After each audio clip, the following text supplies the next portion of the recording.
Paz do Senhor. Bom, nós hoje vamos tratar do capítulo 9 da carta aos Romanos, o fracasso de Israel. Nós estamos utilizando o livro de John Stott, a mensagem de Romanos.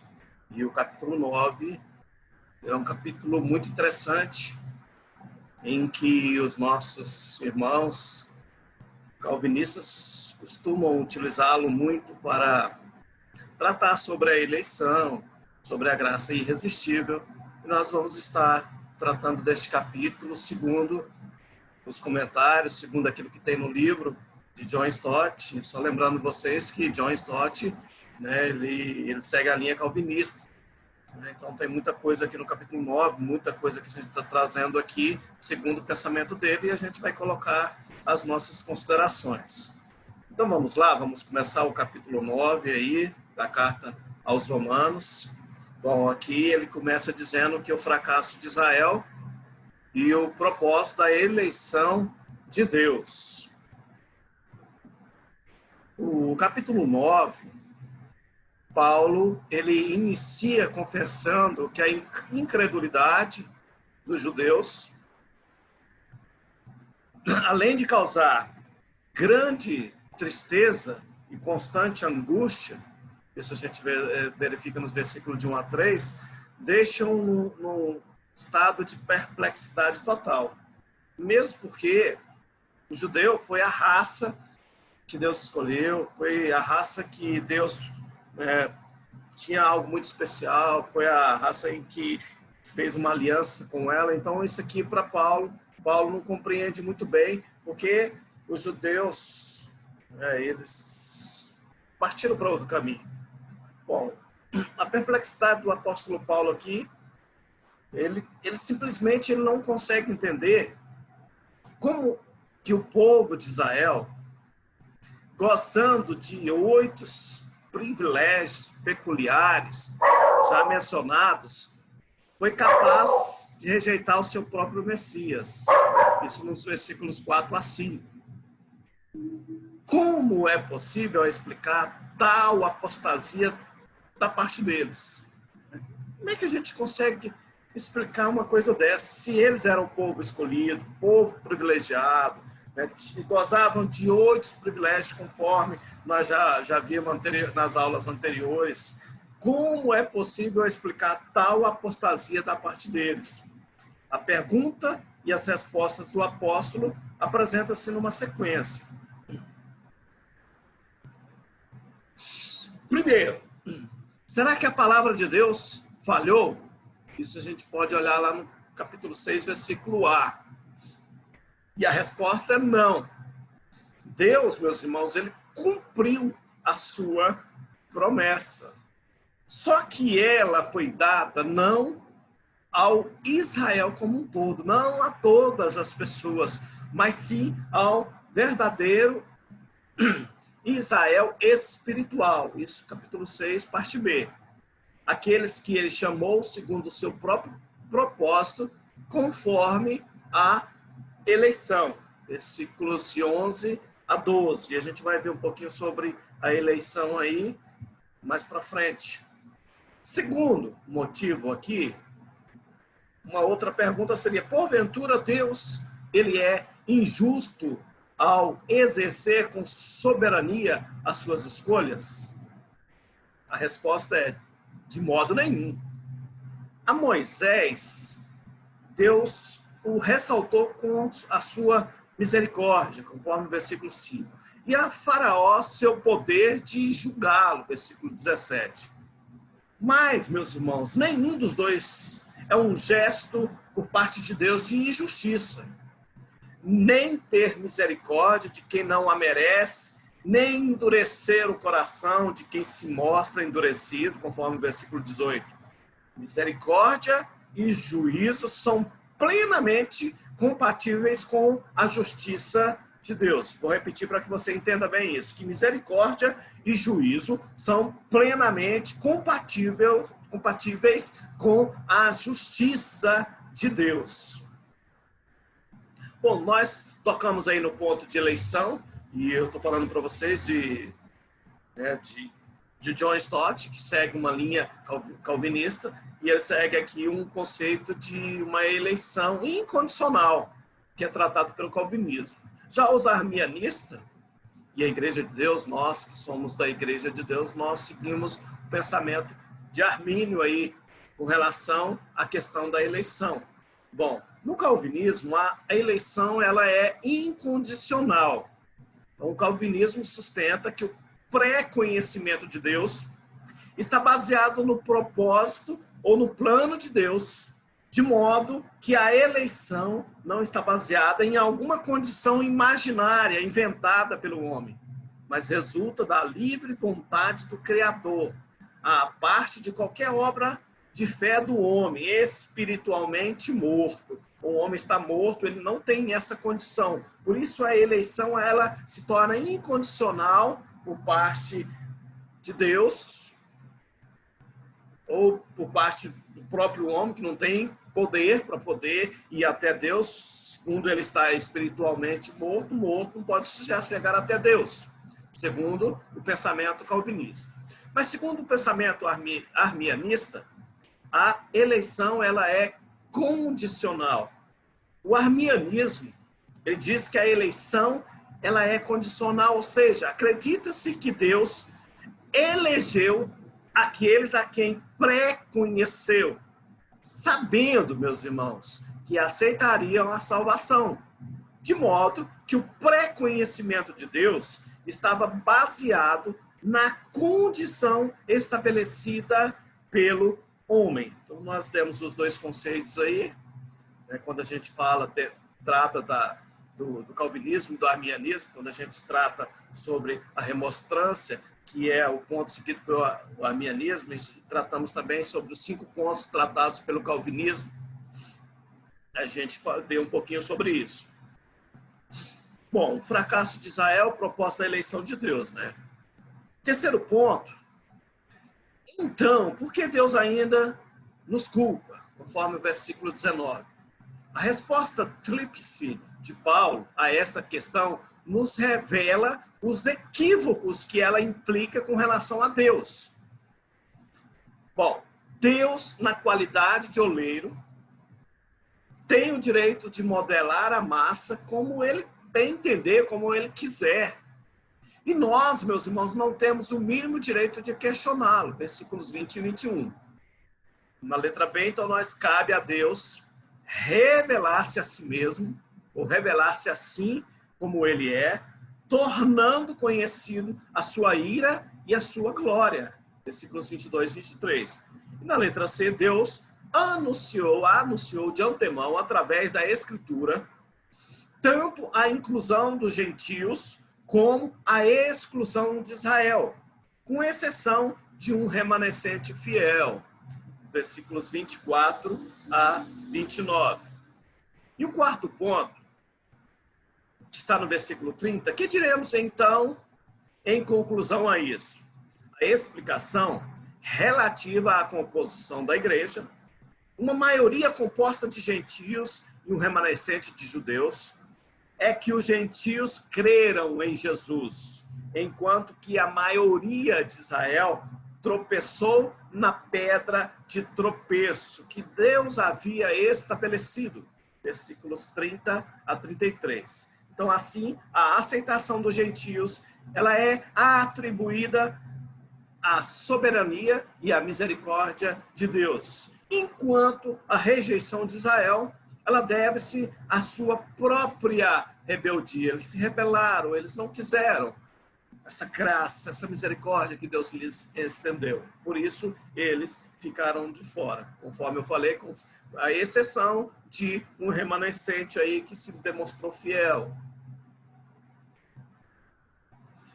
O apóstolo Paulo, ele disse que estaria disposto até mesmo a ser amaldiçoado, caso fosse este o meio de levar Israel à salvação. Moisés, a gente já vê assim, que ele era tão apaixonado por aquele povo e ele incorporou tanto a sua missão de tirar o povo do Egito ali, né, que quando Deus quis eliminar aquela nação, eliminar aquele povo rebelde, né, Moisés clama a Deus falando assim, olha, Se eu quiser até riscar o meu nome do livro da Bíblia, o senhor pode riscar, mas não destrói esse povo, não. O que as outras nações vão falar quando o senhor fizer isso?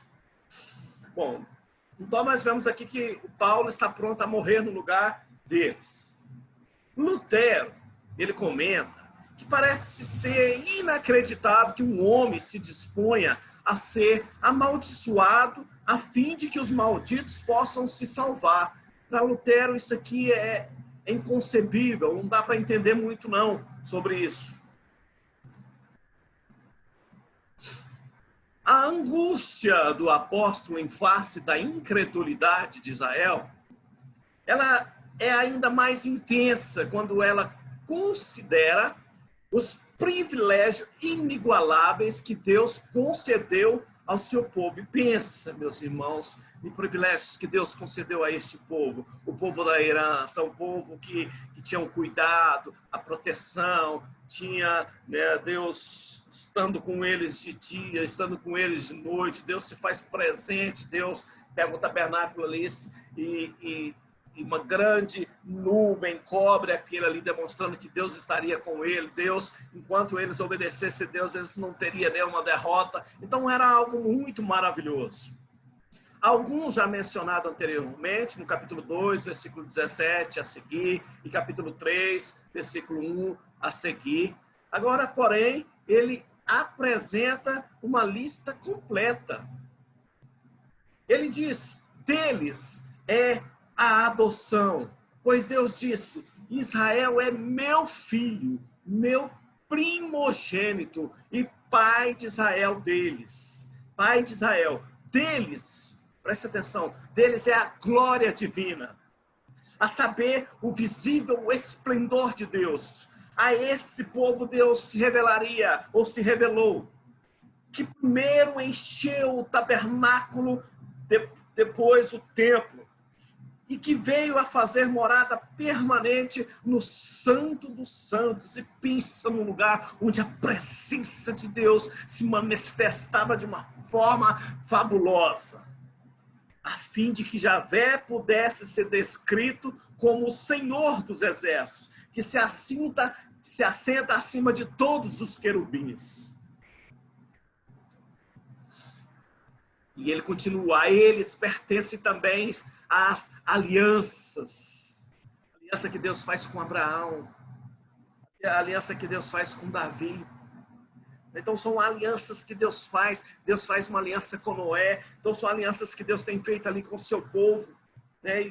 E a aliança com Abraão em específica, em que aquele povo, que ele manda para Abraão olhar as estrelas do céu, se ele pudesse contar, né, os grãos de areias da terra, ali seria a sua descendência, que hoje somos nós. Então a eles pertencem também as alianças, uma referência óbvia à primeira aliança de Deus com Abraão, mas também de suas múltiplas renovações e elaborações dadas a Isaac, Jacó, Moisés, Davi. Aí vem a concessão da lei, a única revelação da vontade de Deus, falada a viva voz e escrita com o seu próprio Deus, uma alusão aos 10 mandamentos, uma alusão ao desdobramento, mais ou menos 623 preceitos que se desdobram, né, através ali dos 10 mandamentos. Então é algo fabuloso. E essa é a pergunta, como esse povo pôde desprezar tudo isso? Outra coisa também que era maravilhosa, a adoração no templo, a adoração desse Deus ali nas tendas. Se bem aqui o autor fala que a palavra templo não ocorra na sentença original em grego. Isso, inclusive, todas as prescrições relativas ao sacerdócio e aos sacrifícios e às promessas, porque o sacerdócio tinha isso muito forte de adoração ao Deus. Os sacrifícios que eram feitos ali era para adorar e bendizer o nome do Senhor, e as promessas que foram dadas a esse povo, tudo para que o povo entendesse quão eles eram especiais. Paulo, meus irmãos, se dirige a si mesmo e ao seu interlocutor respondendo 4 perguntas. Vejamos. Primeira pergunta. A promessa de Deus falhou? Versículo 6 a 3. À primeira vista, se poderia pensar que a promessa dada por Deus a Israel falhou. Ou, no sentido literal, fracassou. Afinal, Deus prometeu abençoar esse povo. Eles, contudo, em sua incredulidade, ou seja, os judeus, perderam o direito a essa bênção que hoje é dada a nós, os gentios. Mas se Israel fracassou, foi em virtude de sua própria opção e não devido a uma falha da palavra de Deus, jamais. Versículo 6, parte A. Pois nem todos os descendentes de Israel são Israel, 6, parte B. Ou seja, sempre na história aqui houve dois tipos de Israel. De um lado, aqueles que eram por descendentes fisicamente de Israel, Jacó, e por outro lado, os que constituíam uma descendência espiritual e a promessa de Deus.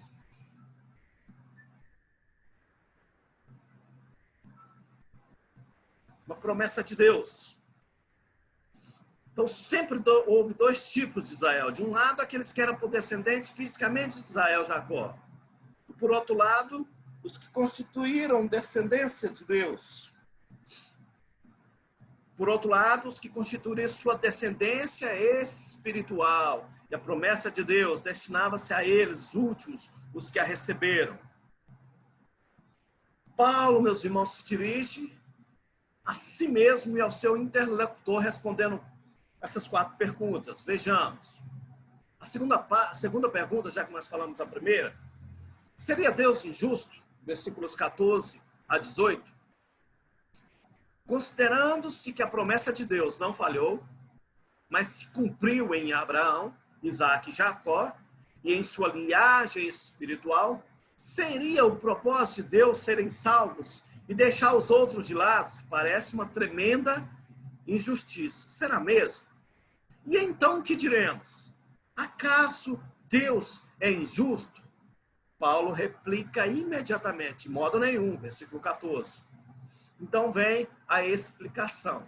Pois ele diz a Moisés: terei misericórdia de quem eu tiver misericórdia, e terei compaixão de quem eu tiver compaixão.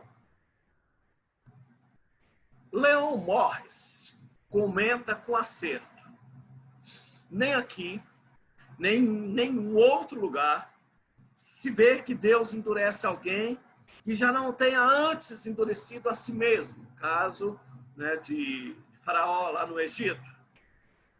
Que Faraó endureceu seu coração contra Deus, recusando-se a humilhar-se diante dele. Isso está muito claro na história. Portanto, meus irmãos, Deus não é injusto. O fato é que, como demonstra Paulo nos capítulos anteriores desta epístola, os seres humanos são pecadores e culpados aos olhos de Deus. Capítulo 3, versículo 9 e versículo 19. De forma que ninguém merece ser salvo. Isso nós vimos nas aulas anteriores.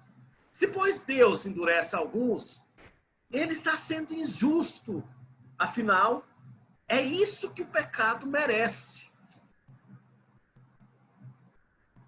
Perante Deus, nenhum de nós merece coisa alguma a não ser o juízo, porque todos pecaram e destituídos estão da glória de Deus. Quer recebamos o que merecíamos, ou seja, o juízo, porque o que nós merecíamos mesmo era o juízo de Deus, ou recebamos o que não merecíamos, isto é, a misericórdia de Deus, estendida através do sacrifício remidor de Cristo lá na cruz. E em nenhum dos casos, Deus estará sendo injusto. Se, portanto, alguém se perder, a culpa é da própria pessoa. Mas se alguém for salvo, o crédito é de Deus. E nunca da pessoa. O crédito sempre é de Deus. Aleluias por isso. Terceira pergunta. Por que Deus ainda nos culpa? Aleluias. Se a salvação depende inteiramente da vontade de Deus, o que é fato, como se diz 2 vezes no versículo 15 e mais 2 vezes no versículo 18. E se nós não podemos resistir à graça irresistível, à sua vontade, o que também é verdade, pois de fato ninguém o conseguiria. Ninguém o conseguiria. Alguns de vocês me dirão, então por que Deus ainda nos culpa? Por quem resiste à sua vontade. Vou falar um pouquinho também, vou fazer aí, apresentar o conceito de graça irresistível e graça resistível. Alguns de vocês me dirão, então por que Deus ainda nos culpa? Pois quem resiste à sua vontade? Paulo apresenta 3 respostas, todas elas concernentes a quem é Deus. Primeiro, Deus tem sobre nós o direito que o oleiro tem sobre o barro. Ele é que nos fez. Nossas vidas estão nas mãos de Deus. Então ele faz o que quer com as nossas vidas. Versículos 20 e 21. Segundo, Deus se revela tal como ele é. Versículos 22 e 23. E terceiro, Deus previu todas essas coisas nas Escrituras. 24, versículos 24 a 29. Bom, eu falei para vocês sobre o conceito de graça resistível e graça irresistível, porque aqui John Stott ele fala sobre a graça irresistível. Bom, quando a gente fala sobre a graça irresistível, Calvino ele já trazia o conceito que o Espírito Santo ele atrai o pecador ao arrependimento. Deus encaminha o indivíduo a Jesus. João 6.4. Isso segundo o conceito calvinista. Mas Armínio ele diz sobre a pessoa pode resistir à vontade de Deus em relação à sua própria vida. Eu concordo com esse pensamento, porque tem muitas pessoas que elas resistem à vontade de Deus. A gente prega a palavra para essas pessoas, mas elas continuam com o coração endurecido. Ou seja, elas resistem à vontade de Deus na sua vida. Nós estamos falando aqui de Armínio, que trata sobre a remonstrância, e nós estamos falando de Calvino, que trata sobre a tulipa. Cada um trata de 5 conceitos aqui. Eu apresentei 2 para vocês. Eu apresentei sobre a graça resistível e a graça irresistível. E nós tratamos também o outro conceito aqui, que eu vou buscar para vocês, sobre eleição, que é um outro quadro bastante interessante para a gente poder tratar sobre isso aqui, que é a eleição condicional e a eleição incondicional. A eleição incondicional, tratada pelo calvinismo, e a eleição condicional, tratada pelo arminianismo. Então, vamos voltar lá para o outro quadro, que trata sobre a graça resistível e a graça irresistível, que é esse quadro que nós estamos vendo. Então, veja bem, meus irmãos, que enquanto o pensamento, os arminianos creem na graça resistível, que ela pode ser resistida sim, já o calvinismo acredita que não, que ela não pode ser resistida. E eles têm um conceito de que o Espírito Santo realmente atrai o pecador ao arrependimento. Mesmo que essa pessoa não queira, ele vai tocar no coração, essa pessoa vai se arrepender ali. Deus encaminha o indivíduo a Jesus. Ao apóstolo Paulo, no entanto, é revelado que a promessa de Deus há de cumprir-se ainda mais plena e evangelicamente com a inclusão dos gentios. Estes haviam estado sem Cristo, separados da comunidade de Israel, sendo estrangeiros quanto às alianças da promessa, sem esperança e sem Deus no mundo. Éramos nós. Mas agora, meus irmãos, em Cristo Jesus, continua Paulo, vocês que outrora estavam longe, foram agora aproximados mediante o sangue de Jesus lá na cruz. Oh, glória por isso, porque nós podemos nos achegar através de Deus, através de Cristo, meus irmãos. Olha que lindo, maravilhoso. Cristo morreu e nos deu a oportunidade de nos achegarmos até o Pai. Glória a Deus por isso. E quarta pergunta que nós vemos nos versículos 30 a 33, já estamos terminando. Que diremos então? A quarta e a última questão de Paulo é uma repetição do versículo 14. e é dirigida a ele mesmo. Paulo começa com uma descrição e continua com uma explicação e termina com uma confirmação. Vamos lá. Por um lado, os gentios que não buscavam a justiça, a obtiveram, uma justiça que vem da fé. Referir-se aos pagãos como alguém que não buscava a justificação é atenuar os fatos. Afinal, a maioria deles poderia ser descrita, no mínimo, como ímpios egocêntricos, que seguem seu próprio caminho, amantes de si mesmo, mais amantes dos prazeres do que amigos de Deus. Esses são os gentios. E daquilo que é bom.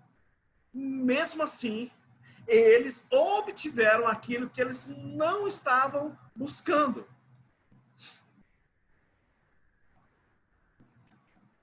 Então, o fracasso de Israel na busca pela justiça é atribuído à sua própria insensatez, porque não buscava pela fé, que foi como os gentios obtiveram. Por isso, Lutero foi realmente impactado por esta carta, né? Porque o justo viverá pela fé. Aleluias. Mas como se fosse por obras.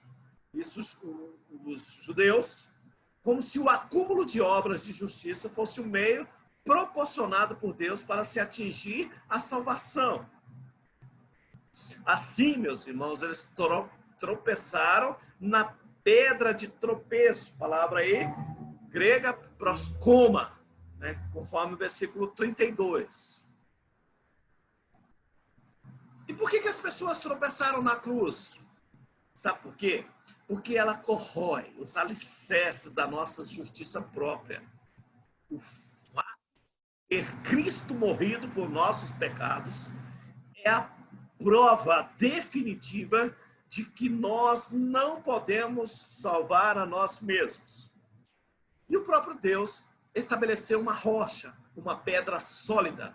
Trata-se naturalmente de Jesus Cristo. Aleluias. Aliás, ele aplicou abertamente a si mesmo a profecia do Salmo 118.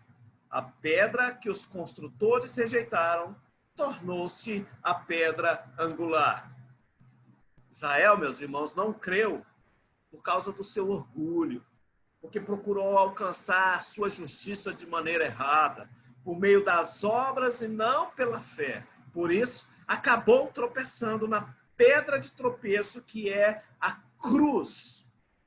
Assim, esse capítulo, que trata da incredulidade de Israel, começa com o propósito de Deus na eleição, os versículos 6 a 29, e ele conclui atribuindo o fracasso de Israel ao próprio orgulho dos israelitas. Então, cuidado, meus irmãos. O orgulho impossibilitou desse povo que era o povo, os judeus, o povo da promessa, o povo que Deus tinha, né, coisas maravilhosas por eles, pudessem, ou eles perderam todos esses privilégios que foram dados a nós gentios, a exceção do remanescente de Israel, que sempre foram fiéis. Glória a Deus por isso. Quem vos falou foi o pastor Jusley Gama. Eu sou pastor da Igreja de Deus, Conjunto Primavera. Também sou professor no Seminário Evangélico da Igreja de Deus, meus irmãos. E embaixo aí tem a minha página no YouTube. Por favor, entre lá, compartilhe este material. Nós temos aulas da carta aos Romanos, nós temos aulas de grego, nós temos aulas de homilética, nós temos vários sermões, temos estudos temáticos. Eu preciso que você nos ajude no sentido de divulgar este material e também se inscrever lá no meu canal. Peça aos seus liderados aí que entrem no meu canal, dê uma olhadinha lá, se inscrevam. Amém, meus irmãos? Fiquem com Deus. Foi muito bom estar contigo nessa noite. Que Deus nos permita uma nova oportunidade de estarmos juntos em Cristo Jesus, nosso Senhor.